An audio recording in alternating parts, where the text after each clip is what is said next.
La honte de l'archimère. Sotis s'en va acquérir intelligence. Elle le trouve en compagnie de Juste.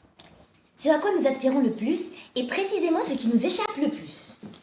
Mais j'aperçois là-bas dans la vallée un homme qui marche. Son visage est semblable à lui-même si je ne me trompe. C'est bien lui. Je ne me suis pas trompée. Intelligence! Dis-moi donc, tu t'es caché aujourd'hui alors que je me suis épuisée à te chercher. J'ai gravé des montagnes, parcouru plaines et vallées, sources et ruisseaux sans te trouver. Je n'avais plus d'espoir. J'avais cessé de chercher et ce n'est qu'à l'instant que j'ai pu apercevoir de loin ta silhouette. Que se passe-t-il donc, sottise?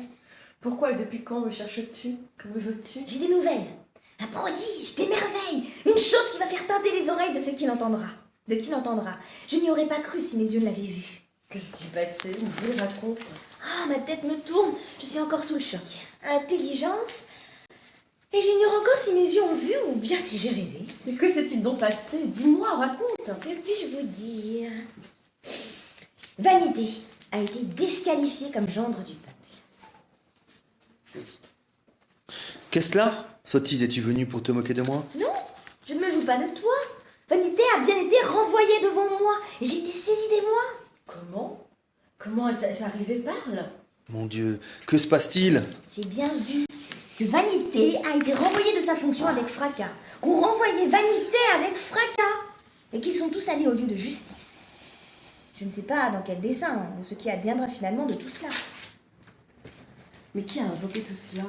Et comment toute cette agitation a commencé? Ils étaient paisiblement à boire à leur banquet lorsqu'une tempête s'est levée, des nuées, du tonnerre, même un feu jaillissant. Et dans leur panique, ils ont commencé à se disputer. J'ai vu alors un vieillard parler fermement. Ils l'ont écouté et ont renvoyé Vanité, puis ils sont partis tous ensemble au lieu de justice. Juste, mon ami. Ce sont là les prodiges de celui qui possède la science parfaite, les mystères du Créateur. Viens, rendons-nous au lieu de justice. Nous verrons et nous saurons le sort que l'Éternel nous réserve. Puisse mon Dieu accomplir ce que ta bouche a prononcé. Mais je ne veux pas, je ne peux comprendre ce qui s'est passé entre eux, tout à coup, au point que tous leurs plans ont été renversés. Juste, ne sois pas bête. Ne sais-tu pas que tous les hommes, toute l'humanité, toutes leurs idées, toutes leurs sciences sont comme de l'argile dans la main du Créateur. Tous sont entre les mains de notre forgeur. Les idées fallacieuses des hommes en un instant, Dieu les renverse à jamais, aussi vite qu'une ombre s'efface. Avant même qu'il en parle à son prochain, il a déjà oublié. C'est en vain, hommes, que vous vous réjouissez, que vous frappez dans des tambourins. C'est en vain que vous faites d'amères élégies à l'endeuillé.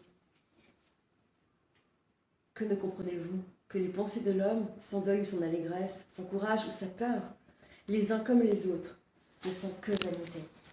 Tout ce qui survient n'existe que dans l'instant, mais a disparu le suivant.